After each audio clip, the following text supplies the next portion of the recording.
welcome to Aerotech's Automation1 Motion Control Platform educational series. Aerotech is a company that solves your toughest precision motion and automation challenges. Automation1 is a motion control platform consisting of software-based controls and development tools, PC and drive-based control hardware, and hardware-based drives, servo motors and other devices. My name is Chris Charlesworth and I am the European Control Systems Engineer for Aerotech. In this video, we will look at how to set up Automation1 as a virtual machine and how it can be used to test motion programs and visualize data, allowing users to shortcut their development time. On my computer, I have opened Automation1 Studio, and as you can see, this is the entry screen. We have two options on here. We can connect to a controller or we can choose to work without a controller. To begin with, we are going to work without a controller and set up a basic configuration for us to use, and then we are going to set up the virtual demo. As you can see here, I already have it, and then import that MCD file. This allows you to have a look at pre-written code and to run that code with some basic options there. So you can visualize it, you can graph things. Obvious reason this is virtual, so you won't be able to tune anything. To do this, we're going to select work without a controller, and we're going to create a new MCD file. As you can see, I have a save as box, so I'm just going to call this virtual demo. Press save, and now we can choose whether we're going to be doing this on a PC-based controller or a drive-based controller. Now everything here is being done live. I am not going to edit this video at all on the intervening section, so you can see what this is like in real time. We've entered into the Automation1 Studio. You can see we've got the virtual demo NCD as our title. We have no connection currently, and this is our workspace. On the left hand side you have the different options that are currently in the configure workspace. Moving across, we could select the develop workspace, or we could move over to the visualize workspace. These will be gone through in future talks. Let's go back to configure workspace for now, and you can see we're currently on machine setup. Before we get started with this, I just want to draw your attention to the right hand side. If we open up this bar, this gives us access to a series of quick tools. We can disconnect and close this MCD file. If this was a real controller, we'd press disconnect from the controller. We can see any notifications that have come up. We have a quick navigation section. There's a checklist section, more on that later. And there's also access to the help files. Let's do a basic machine setup and press start. Now you can see here, this opens up the machine setup wizard. We can see Hyper-Y communication is configured. We can see that there's a controller section, and we can wander across here, and we're just going to work through each page. So that's okay, and we'll click next. You can see we can name our controller. I'm going to call it Virtual Controller 1. I'm also going to spell that correctly. And now we can select our devices. In a drive-based controller, you have to first select which sort of controller you're going to use. We're going to use the IXC4 today. We could input the serial number if we wish to, and then we configure this theoretical drive. Today we're going to keep things simple: 10 amp, 320 volt unipolar, no expansion board, and the MX1 multiplier. We press add. You can see we are still in the electrical devices section, and we have different options that we can do. Now, that's only one drive, so we're going to add one extra drive in this case, and we're going to go for another XC4. We'll just configure that the same way.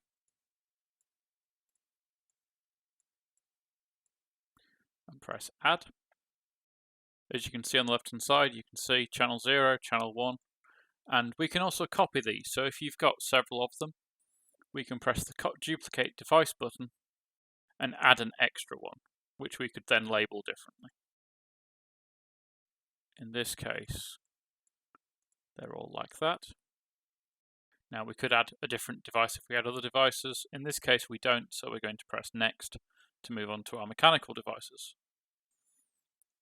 Automation1 has built on the previous different pieces of software that Aerotech has developed, so we have a library of parts that we can choose from.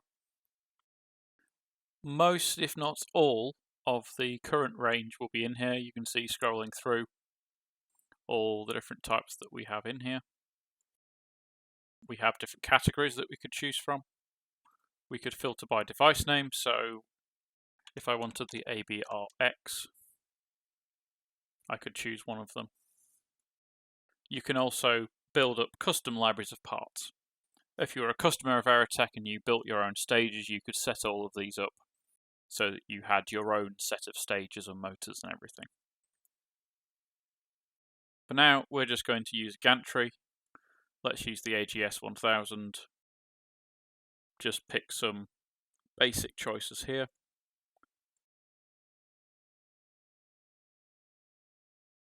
And a multiplication factor of 20,000 in this case. As it's virtual, I don't have a spec to work from, so I'll just make these numbers up. We'll add that. That's the AGS 1000. You can see it's put extra parts in. And now we could add more mechanical devices if we wish to. At this point though, I'm just going to go on to the next screen and look at the interconnectivity. Currently, because I've got a gantry, this has given me the message that I have undefined gantry axes, so we are going to add them in. You can see we have the different electrical devices for the two spars and the bridge. And in this case, we're going to set these up like so. And as you can see, I have actually set this incorrectly. So this is checking to see if my values on the previous pages are actually usable. In this case, they're not, so we're going to go back. We'll go back to the electrical devices and choose a much smaller number of 1000 in this case. Same message has come up again, and now we can drop them into place.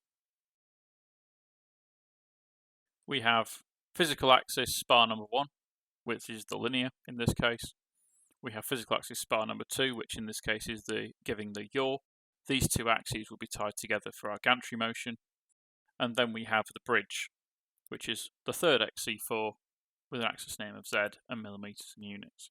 If we wish to, we could invert the travel, or we could also change the units on here. Press done. Final check on the interconnectivity screen, so because we've already set this up, everything is configured. Press next. You get a summary of your axis information and the changes. So you'll see this is similar to how things have been done previously. And we're going to press complete machine setup. And there we go. We now have the basic setup of a gantry in here. And on the right hand side you can now see the checklist has populated. This is a new feature for version 2, and this allows you to check that you've been through all the normal stages that you would do when setting up an axis. In the future, these will also be customizable. So for now, we're going to stop here, and we're going to close the MCD file. And instead, we're going to look at our virtual controller. I'm going to set up a new virtual controller. There is an IP address that you can use on any computer, which will act as a local host.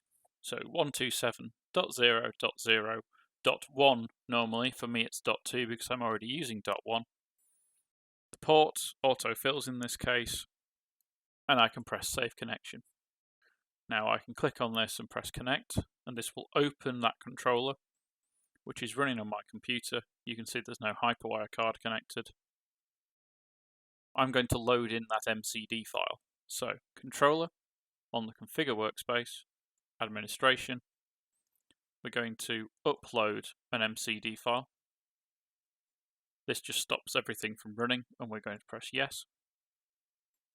We're going to select our MCD file. So the virtual demo that we just set up.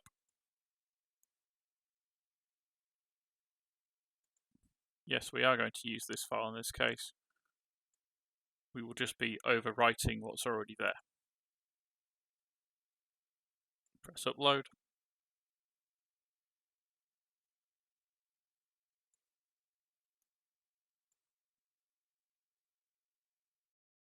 Now we're going to switch the hyperwire communication to virtual, and everything else should be running okay.